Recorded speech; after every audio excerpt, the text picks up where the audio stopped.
Bien, como les decía, jóvenes, esto es importante porque aquí se les pide a ustedes 5 ejemplos de cada uno o se les menciona, a veces menciónenme 3 ejemplos de cada uno y ustedes lo ven prácticamente en este cuadro, les resume prácticamente, ¿no? Algunas cosas que ustedes pueden sacar para el momento del examen.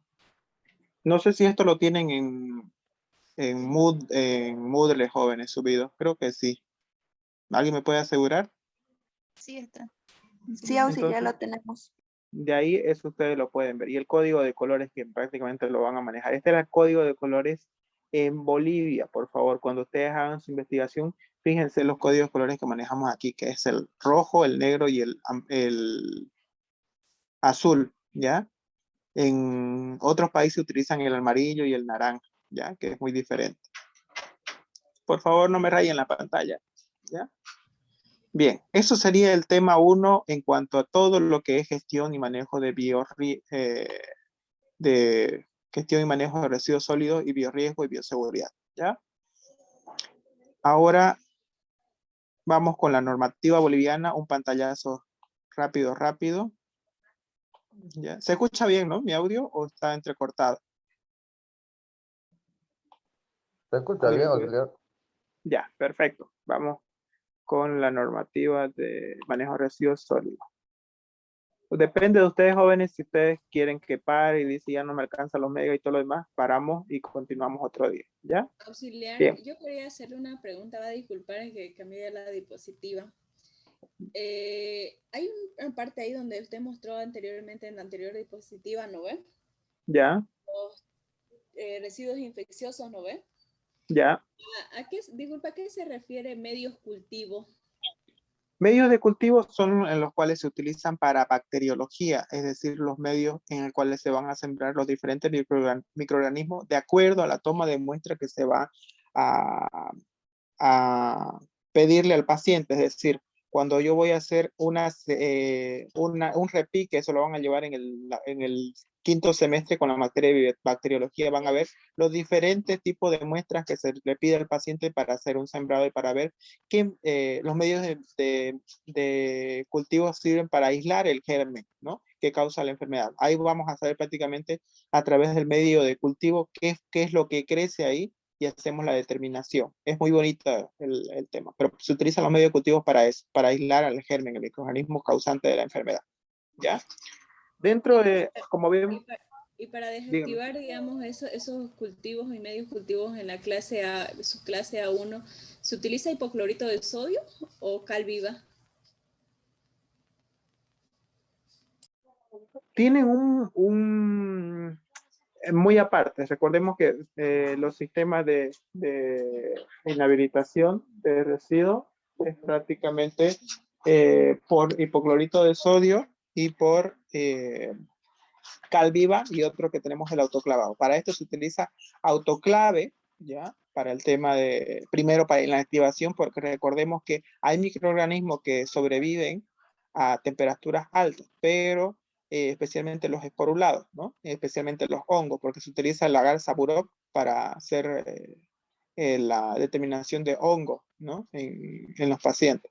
Entonces, esto necesitan un alto grado y es por eso que el autoclave es especial para esto, porque se maneja a 121 grados, ¿no?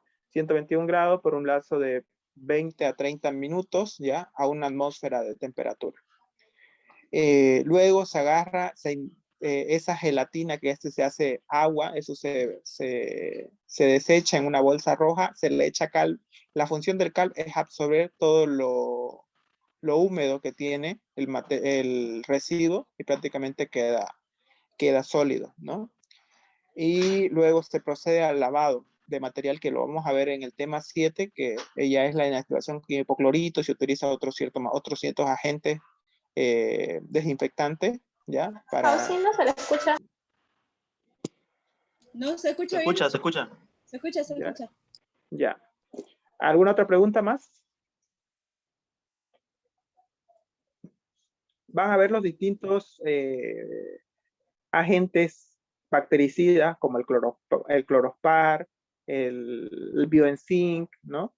La solución Noyon, todo eso lo van a ver prácticamente ustedes en el tema, si no recuerdo, 8 al final, ¿ya? 7 y 8, porque son limpieza de ambientes, y el tema 8, que es lavado de material. Bien. ¿Hay alguna otra pregunta, jóvenes, del tema bueno, de la parte del tema anterior? Porque es largo, como ustedes lo ven en el tema 1. No, sí, gracias. Bien. Sigamos con la normativa entonces boliviana de manejo de residuos sólidos generados en establecimientos de salud. La norma 69001, que viene a ser el vocabulario, desde la 69002 hasta la 69009 es la que vamos a tratar de resumir ahorita, ¿ya? Bueno, como vimos, la 69001 es el vocabulario, es decir, que ahí les muestra prácticamente qué es lo que ustedes, bueno, qué vocablo se utiliza, ¿no? Para tanto la...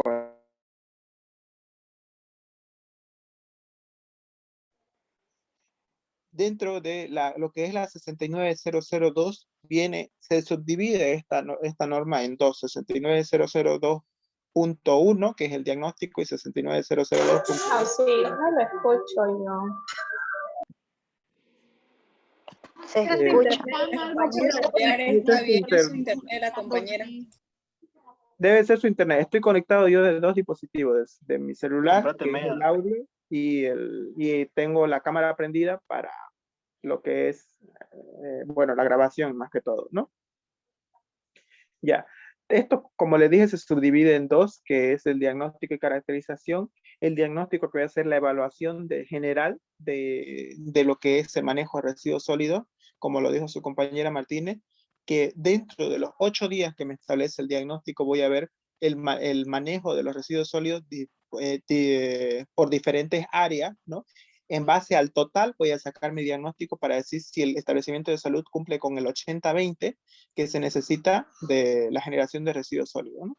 Como dice, es un estudio orientado al conocimiento del estado de situación de gestión y manejo de residuos sólidos en los establecimientos de salud, ¿no? En cuanto a su recopilación, es decir, su almacenamiento y su sistematización de la información. Bien. El 69003 habla de lo que es prácticamente el almacenamiento. ¿Cómo van a estar? ¿Cuáles son las características que van a tener cada uno de los distintos almacenamientos? Almacenamiento primario, que está siempre en el lugar de origen, que van a ver, ¿ya? El almacenamiento intermedio, que siempre está cerca de la generación en origen, es decir, cerca de los laboratorios o de alguna unidad que maneje, ¿no? Bastante residuos sólidos, como por decir una central de enfermería, por cada piso tiene un almacenamiento intermedio, ¿no? Para llevar ahí todo lo que se genere de residuos sólidos. También tenemos para la clase B2 y para la clase C, ¿no? Tenemos el almacenamiento final, que prácticamente una vez que ya hacen la recopilación de todo lo que es la generación de residuos sólidos del establecimiento de salud, se llevan directamente hacen un recorrido a través lo vamos a ver en la norma siguiente, lo que es el transporte, ¿ya? Manejo y transporte del residuo sólido. Para esto le hago una pregunta a jóvenes. Dentro del almacenamiento primario, ¿cuál es la vida media útil que tiene la basura dentro del almacenamiento primario? ¿Alguien me puede decir?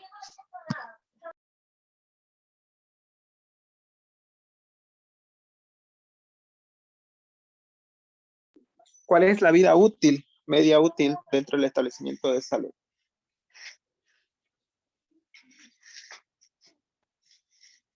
La vida útil de la basura del contenedor primario. ¿Será que puedo almacenar 24 horas? ¿Los 7 días? ¿Cómo? ¿Que no tiene que superar los 7 días? ¿Eso para qué sería? Para los residuos que están en el almacenamiento primario.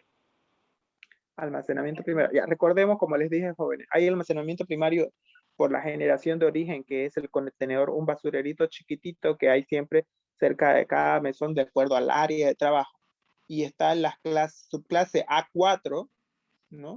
Entonces, que es cortopunzante, que ese sí corresponde a un almacenamiento primario igual, ya que ese no debe superar los 7 días, ¿no? prácticamente se cambia a los 7 días. Si es que no llega a su capacidad, se debe cambiar, debido a que ustedes saben bien que la sangre se seca, ¿no? Y a veces se desprende del plástico y puede provocar aerosoles, ¿no? Es decir, al momento de agitar se puede provocar aerosol y eso puede prácticamente, si uno no lleva barbijo en el laboratorio, puede haber una contaminación, ¿no? Y normalmente la vida útil dentro de la basura es prácticamente de 6 a 8 horas, ¿no? De acuerdo a lo que tarde el turno, ¿ya? La generación del turno. Las características que tiene que tener la bolsa lo dice la guía, ¿no? Que son de 12 newton y todo lo demás, también de los contenedores primarios. ¿Ya? No sé si algo más me estoy olvidando antes de pasar al siguiente. Creo que no. Bien. Vamos a ver otro poquito más. Ya. Estas son prácticamente, como les digo, este es un recipiente de cortopunzante que normalmente, bueno, es una botella rígida, ¿no? Así normalmente lo utilizan ahorita en esa botella dentro de una cajita que algunos utilizan botellas que son de lavandina, lo importante es que la aguja no traspase, ¿no? Para que no genere un problema de salud al personal de salud. Estos son los que normalmente vemos cerca del lugar de origen, que tenemos un clase A, un clase C, y prácticamente tenemos un cartón con bolsa azul o un cartón igual para lo que son los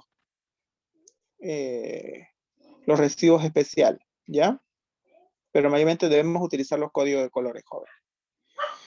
Bien, dentro del almacenamiento primario es el que se realiza en el mismo lugar de generación, como les dije, debe estar cerca de los mesones donde se trabaja, ¿no? Es un recipiente plástico, tiene bolsas de polietileno, para los su clase A4 son bidones rígidos de cortopunzante y caja de cartón para especial, ¿no? En caso igual de que haya vidrios rotos, igual se bota en caja de cartón. El almacenamiento primario debe cumplir con los siguientes requisitos: de ser de fácil lavado, de peso ligero, resistente, ¿no? Y deben estar bien identificados, es decir, que aquí tiene que tener lo que es el residuo sólido, una etiqueta de residuo sólido y otra etiqueta de residuos comunes, ¿no? Deben estar bien identificados, deben tener una ubicación estratégica, ¿ya? Y cada uno con bolsa. No pueden estar sin bolsa, joven, ¿ya? Porque ¿qué les provocaría eso? Bueno, aparte de una contaminación, prácticamente les puede convertir. Un ratito. Ya, deben estar respetando el código de colores y la simbología, ¿ya?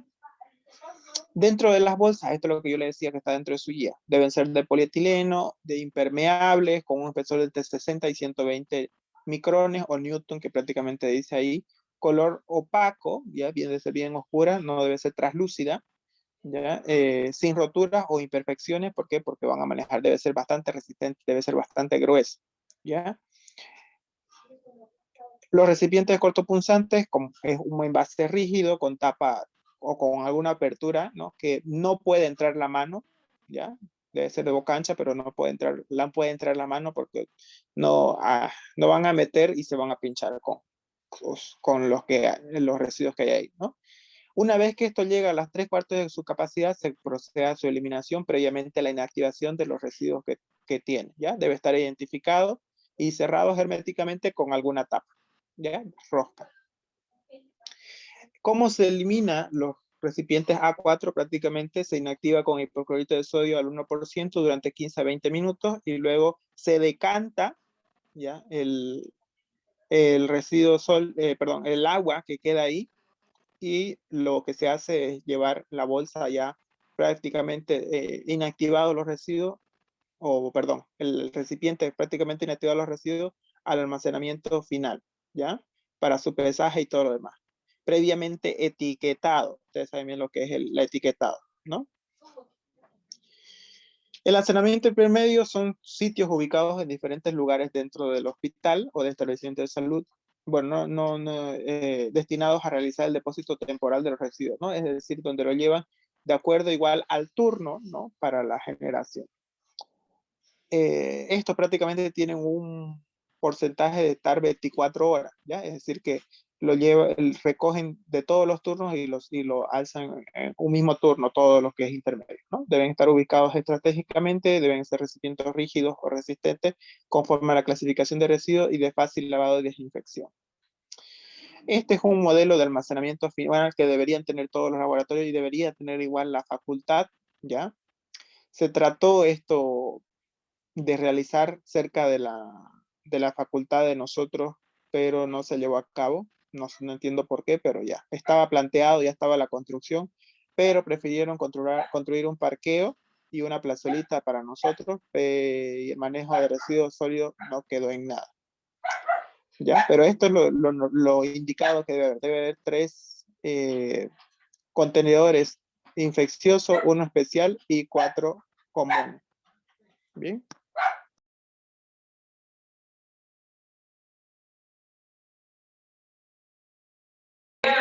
¿Es auxiliar en el almacenamiento final?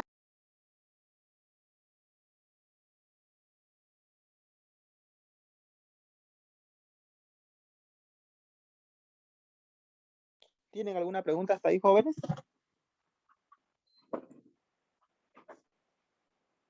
¿Alguna pregunta ahí? Auxiliar, una pregunta, disculpe. Dígame. En un centro de salud que no sea, digamos, demasiado grande,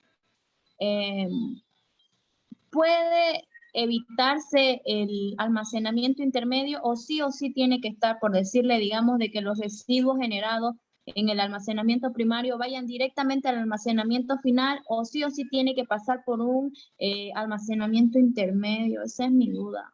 Mayormente se cumple lo que es el almacenamiento intermedio a partir del segundo nivel, ¿ya? El primer nivel no tiene. Directamente de cada turno recogen los residuos generados y los llevan directamente al almacenamiento final, ¿ya? Solamente a partir del segundo nivel. ¿Por qué? El primer nivel, ustedes saben bien, un establecimiento de primer nivel solamente van pruebas de rutina, ¿no? Y tiene emergencia, pero no tiene internación, ¿no? Es decir, no va a haber pacientes internados, por lo tanto, no necesitaría lo que es un almacenamiento intermedio, ¿no? Directamente lo llevan al final. El intermedio es cuando hay pisos y hay pisos dentro del hospital y hay diferentes áreas de manejo, ¿no? De acuerdo a los pacientes, la clasificación de los pacientes, por decir, cuando vemos en primer piso medicina interna, medicina general, ¿no? Ginecología muy aparte, ya tienen la complejidad, ahí van requiriendo lo que son, cuando hay internación, manejo de residuos intermedios, ¿no? O temporal, prácticamente, que es el almacenamiento intermedio. No sé si respondo a su pregunta con eso. Sí, auxiliar, gracias. ¿Ya? Primer nivel no tiene intermedio. Bien, ¿alguna otra pregunta? Auxiliar, buenas noches. Una preguntita referente a la inactivación de coágulos de sangre. Eso quería preguntarle. Sabemos que mayormente en una inactivación se utiliza el hipoclorito, pero también creo que, si no me equivoco, igual se ocupa la cal, ¿no? Entonces quería saber, ¿no? En cuál de los dos sería más recomendable, uno de los dos, eso quería saber. Bien, bien, Erla. En un laboratorio y según la normativa ya no se ocupa la cal, se ocupa lo que es el hipoclorito al 1%, ¿ya? Tanto para la inactivación de coágulos de sangre y todo lo demás. Cuando llegamos a ocupar la cal, pero la cal prácticamente se utiliza para realizar la cápsula de mortero, que lo vamos a ver en el siguiente tema, la norma 69014, que es aplicada para servicios transfusionales y banco de sangre. Ya no se ocupa la cal para la inactivación de coágulos de sangre, ¿ya? Es decir, agarro lo mismo, hago el procedimiento, todos los coágulos o sangre los pongo en una boca, en un recipiente de boca ancha, saco los cálculos de acuerdo a la dilución que me va a pedir, porque prácticamente cuando yo vacío toda la sangre en un frasco, tengo que medir el volumen. De acuerdo a ese volumen, voy a sacar los cálculos para sacar el hipoclorito de sodio. Y luego hago el proceso de inactivación, luego decanto nuevamente y le van a quedar los coágulos de los residuos prácticamente de la sangre y eso se desecha a la bolsa roja, ¿ya? Para su respecto pesaje. No se desecha coágulos y líquidos, se desecha solamente los coágulos, ¿ya? En algunos casos yo le voy a poner cal, pero es para que absorba la humedad del coágulo, para que no se vaya muy pesada la bolsa por el líquido que contiene a veces los coágulos, en algunos casos, ¿no? Bien, ¿respondí a su pregunta, Erla? Sí, gracias, auxiliar. ¿Ya? Y No se echa directamente, perdón que lo corto, no se echa directamente la sangre a la cal. Primero se inactiva con hipoclorito y luego una vez que eso ya prácticamente tiene su inactivación y se vuelve coágulo, se procede a lo que es la decantación y en algunos casos le van a echar cal para que eso absorba la humedad.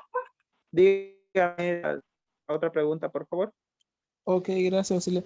Y entonces, ¿sería recomendable entonces en la de inactivación cuando estemos manipulando ya sea, digamos, ¿no? Especies, digamos, ¿no? ¿Sería recomendable la cal ahí? Las especies, como no entiendo, verla. A ver. Como decir de la clase de clase A, su clase 5, en la cadáveres o partes animales contaminados, ahí creo que es recomendable utilizar la cal, si no me equivoco, ¿no? Sí. Es importante utilizar la cal en ese tipo de pacientes. Vamos a ver, de acuerdo al tipo de muestra que se obtiene, se va a utilizar la cal. Por ejemplo, en la clase A5, lo que ha dicho su compañero, y en la parte quirúrgica, que es la A3, entonces ustedes van a tener que utilizar cal, ¿no? Porque prácticamente son partes de cuerpos que vienen con sangre y vienen con líquido, y al momento de desechar no pueden meterlo al hipoclorito porque estuvieran, ¿qué es lo que tienen las células? Necesitan alimentarse de humedad y se hincha, entonces no necesito eso, necesito que él sea absorbido a la humedad para que prácticamente entre dentro de lo que es residuos sólidos, ¿no? Y no pueda no haya la producción del lixiviado, que es lo que queremos evitar, ¿no? Para eso se necesita la cal.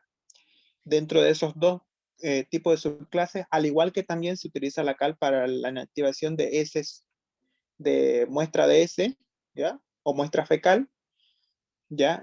La orina no necesita inactivación, directamente se desecha. Auxiliar, una pregunta con respecto a lo que usted acaba de hablar.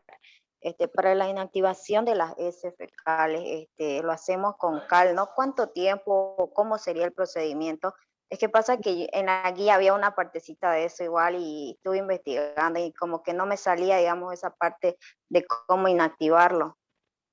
La cal, normalmente, como les digo, jóvenes, se utiliza, no necesita, digamos, prácticamente cuando yo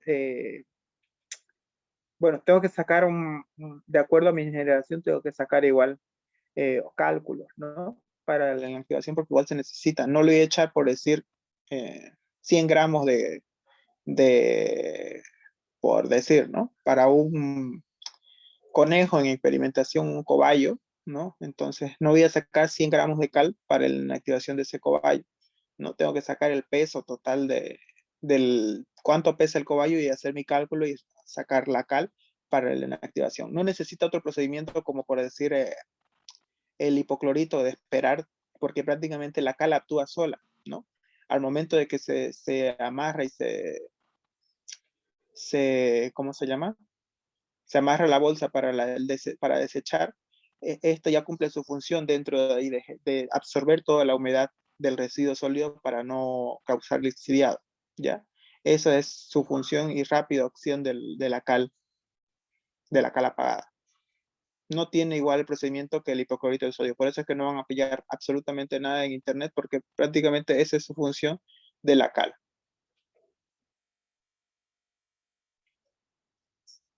¿Alguna otra pregunta? ¿O continúo?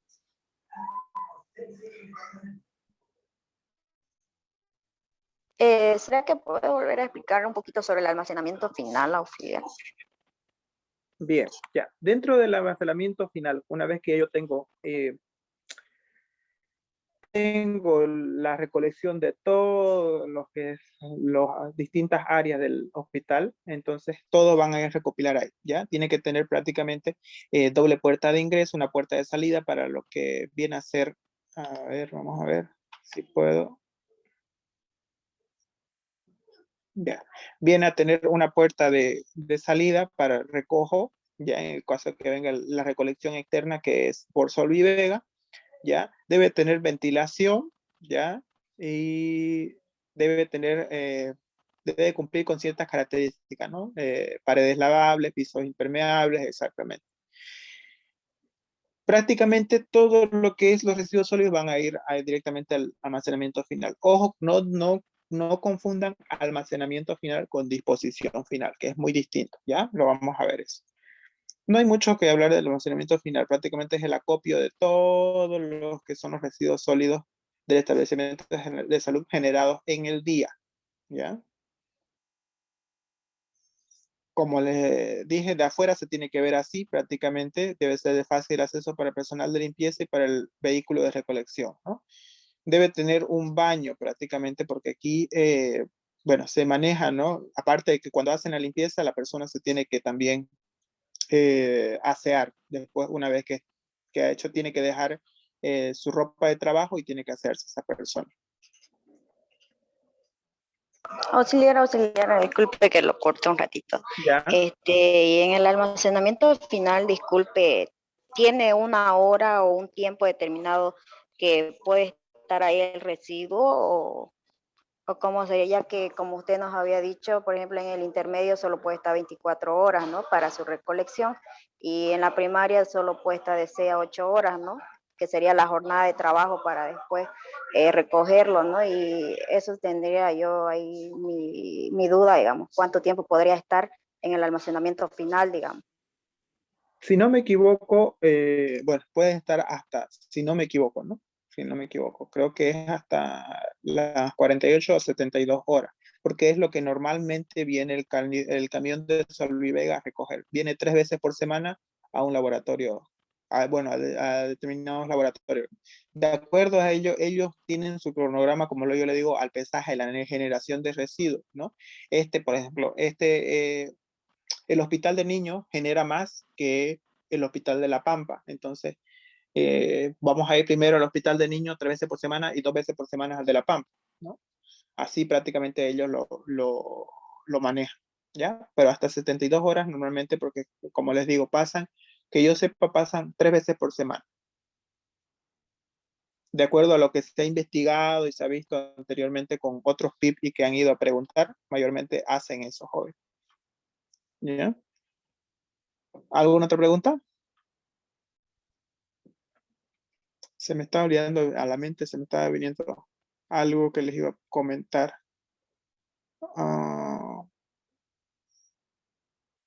Del almacenamiento, creo que era, no me acuerdo. Bueno, hasta que me vuelva a acordar, les voy a explicar, joven. Y era pregunta de examen, se me fue cuando respondí la pregunta de su compañera. Bien, sigamos con la norma 69004, recolección y transporte. ¿Ya? Esta norma prácticamente... ya me acordé. Volvamos un poquito atrás. Cuando no hay, por decir, los trabajadores de Macruz están en huelga y no hay el recojo de residuos sólidos, no es regularmente. Entonces, al igual que la ciudadanía sufre cuando hay una huelga de Macruz, entonces, ¿qué es lo que se hace y cuál es la responsabilidad del jefe de laboratorio responsable y tanto también del comité de bioseguridad? Optimizar los recursos, es decir, no debo generar mucho residuo durante ese periodo de tiempo, ya que eso puede provocar acopio o almacenamiento o acumulación de los residuos y prácticamente puede hacer una contaminación a la comunidad, ¿no? Y también al personal de salud. Por eso se debe optimizar los recursos. Si yo utilizaba 2 pares de guantes al día, ¿no? Por mi, qué sé yo, por mi mal uso, por decir, porque procesaba un ratito y me quitaba para observar mi celular y luego volvía a quitarme los guantes y proceder así sucesivamente, no, pues entonces no utilizaré mi celular durante la jornada de trabajo y solo manejaré un par de guantes, ¿no? Que me duren todo el turno. Entonces, eso yo debo optimizar, ¿ya? Bien, jóvenes, ya me están pidiendo que corra el Zoom porque ya tengo 10 minutos. La recolección y transporte de... Una pregunta auxiliar. Dígame. Y en estos casos, digamos, de pandemia, para el personal que hace todo el procedimiento de laboratorio y esas cosas. Por ejemplo, en la toma de muestras, lo que están haciendo ahorita, la que es por la nariz, ¿no ves? En Ya. ese caso, ¿cómo sería? Ya no sería en el caso de 80 y 20 o seguiría siendo 80 y 20?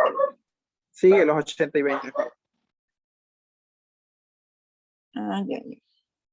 Porque creo que hacen mucho más pruebas hoy en día que antes, ¿no? A eso me iba mi pregunta. Hay mucho más procedimientos que antes que haya la pandemia. De que sí hay más afluencia de gente y de pacientes, ¿no? Se considera ya el área de emergencia un productor más de residuos clase A infeccioso, pero de acuerdo al diagnóstico y caracterización, ¿no? Que se hace en el hospital, bueno, pues se toma ese porcentaje dentro del área, se considera ya como pudo haber una desvariación, ¿no? En un mes, porque prácticamente la pandemia lo exigió. No es que haya un mal manejo de los residuos sólidos, sino que ya en base a eso se han puesto para lo que es el diagnóstico, ¿no? Que nos ayuda prácticamente ya a variar y decir, al área de emergencia ya está desvariando dentro de los valores que normalmente producía. Si producía 12 kilos, bueno, ya aumentó a 24 porque hay mucho mayor afluencia de gente. Entonces, ¿qué es lo que voy a hacer? Tomar en cuenta ese 24 para el siguiente mes, que ya no se pase los 80-20, ¿no? Porque también tengo que ver la cantidad de pacientes que ingresa en el mes de julio, puede ser más en agosto o puede ser menos, ¿no? De acuerdo a la variación, para saber, ahí es cuando yo el diagnóstico, yo digo, pero ¿por qué hay tanta generación en esta área si no, si el mes pasado no tenía mucho? Entonces, ahí es donde yo tengo que desmenuzar, como se dice, deshilar la cuerda para saber cuáles son los motivos de desvariación. Eso es el diagnóstico, joven. Y eso prácticamente es lo que estaban queriendo hoy día explicar su compañero, ¿ya? Se basa, ¿y cómo se saca esta evaluación, este diagnóstico? En 8 días, ¿ya? 8 días a la semana que se toma en cuenta, ¿ya? Dentro del 8 días claves, mayormente es entre la segunda semana que se toma esto, y yo veo prácticamente de acuerdo a la afluencia de gente, saco un porcentaje y veo aproximadamente cuánto voy a generar en el mes, ¿ya? No sé si ya creo que ya les respondí más o menos cuál era el plan de diagnóstico y caracterización. Sí, gracias. ¿Ya? Bien, la recolección y transporte de la norma 69004, esta prácticamente va a ver todo lo que es el transporte de manejo de residuos sólidos dentro del hospital. Internamente, hay una internamente y hay otra externa, ¿no? La interna la llevamos a través del personal de limpieza dentro del laboratorio de salud, dentro del establecimiento de salud, y la externa que la realiza Macruz a través de Solvibec. ¿Ya? ¿Cuál es la base del éxito de toda manera de residuo sólido? Es prácticamente la caracterización, ¿no? La recolección y transporte interno consiste en trasladar los residuos del lugar de generación de almacenamiento intermedio a central, ¿no? Y después, esto debe cumplirse a través de una ruta, ¿no? Que va, cuando es internamente, hay el manual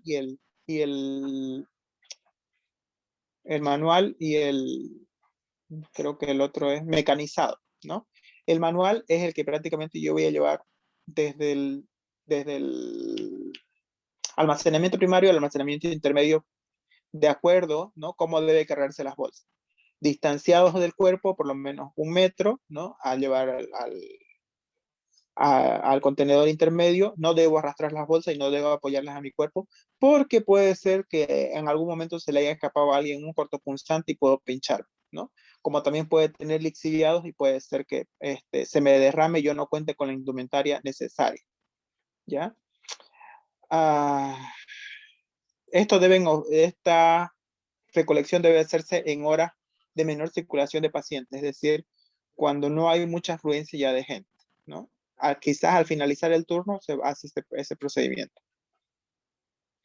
Ya sabes, no en horas de comida, porque prácticamente puede suceder un accidente, ¿no? Con las bolsas y prácticamente si tiene aerosoles, puede ser de que esos aerosoles caigan en nuestra comida, por eso es importante.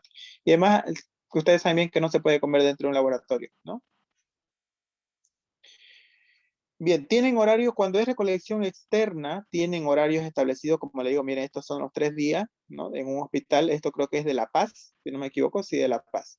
Y van de almacenamiento intermedio al final, así lo llevan estos son los recipientes del almacenamiento intermedio, ¿no? Deben tener los turnos y frecuencias establecidas y señalizar la ruta, prácticamente, ¿no? El mecanizado es muy distinto, jóvenes. Tiene que tener un carrito metálico, ¿no? De bordes lavables y prácticamente con separadores que nos ayuden, ¿no? En este caso, no incluiría, como les digo, esto es residuos especiales, tiene que tener residuos infecciosos, comunes y especiales, ¿no? El recorrido debe ser lo más corto posible entre generación y almacenamiento, ¿ya? Porque esto se lo hace por piso, ¿ya? Cuando el hospital es un poquito más grande. Diseño que asegure la impermeabilidad y la estabilidad.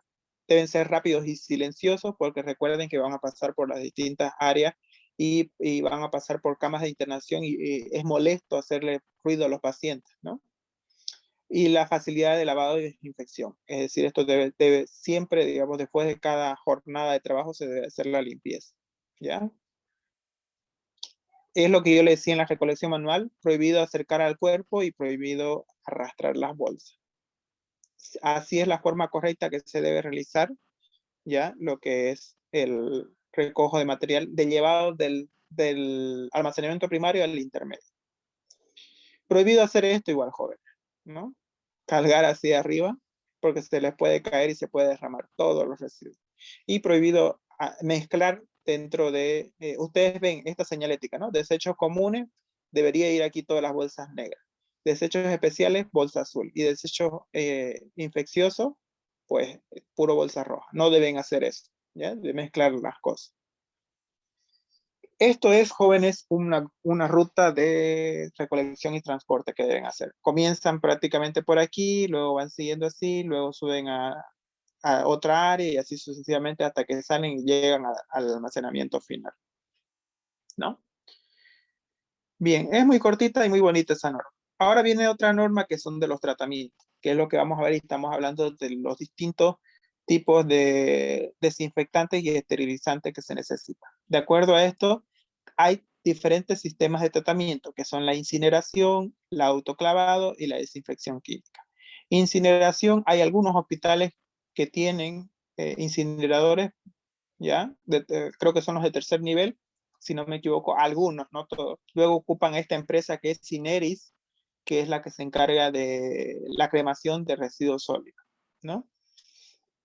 Bien, la desactivación de residuos sólidos, prácticamente vamos a ver para los residuos infecciosos cortopunzantes que se generan en un establecimiento de salud y otros más, ¿no? Que se van a generar de acuerdo igual a clase A1. Pueden ser llevados estos son llevados a los rellenos sanitarios, que es la disposición final para la desactivación de alta eficiencia que garantice la desinfección en el lugar de origen. Para esto se ocupa la cal, jóvenes. ¿Ves? Este es prácticamente una placenta tratada con cal, ¿ya? Esto es cuando ya absorbe la cal la humedad de la placenta, ¿no? Y aquí vamos prácticamente cuando se le echa más cal, cuando se necesita el residuo. La desactivación de residuos cortopunzantes, ya yo se los mencioné, jóvenes, al 1% por 20 minutos. Una vez que esto llega al 80%, se procede a la inactivación, luego se decanta y se echa